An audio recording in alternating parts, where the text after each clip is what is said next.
नमस्कार, one India Hindi में आपका स्वागत है। मैं हूं आपके साथ मृदुल चंदेल। देश में कोरोना की दूसरी लहर अभी पूरी तरह खत्म भी नहीं हुई है कि तीसरी लहर की चेतावनी जारी कर दी गई है। कई राज्यों में लॉकडाउन में छूट और हिल स्टेशन में तेजी से बढ़ती भीड़ को देखकर भले ही ऐसा अंदाजा लगाया जा रहा है कि अब सब कुछ सामान्य हो गया है, लेकिन ऐसा नहीं है। लोगों की लापरवाही से देश में तेजी से हालात बिगड़ रहे हैं। कई राज्यों में कोरोना के बढ़ते केस को देखते हुए आईसीएमआर के प्रमुख वैज्ञानिक प्रोफेसर समीरन पांडा ने एक आशंका व्यक्त की है कि भारत में कोविड-19 की तीसरी लहर अगस्त के आखिर तक आएगी। उन्होंने अनुमान लगाया है कि उस वक्त हर दिन लगभग 1 लाख मामले सामने आया करेंगे।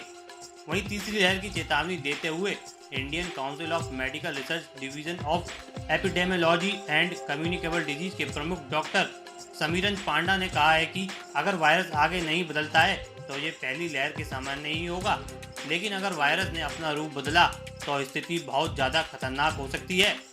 बता दें, कोरोना की तीसरी लहर की चेतावनी के बीच उन्होंने कहा है कि आने वाली लहर दूसरी लहर की तरह विनाशकारी नहीं होगी।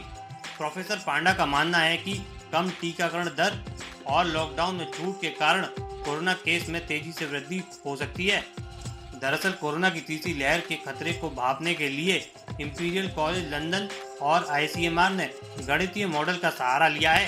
प्रोफेसर पांडा ने कहा, मौजूदा स्थिति को देखते हुए हम कह सकते हैं कि तीसरी लहर आ चुकी है।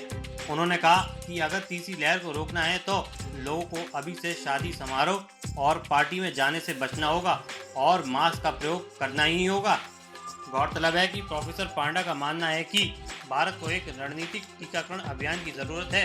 उन्होंने जोर देते हुए कहा है कि इस दौरान जितना कम हो सके यात्रा करनी चाहिए।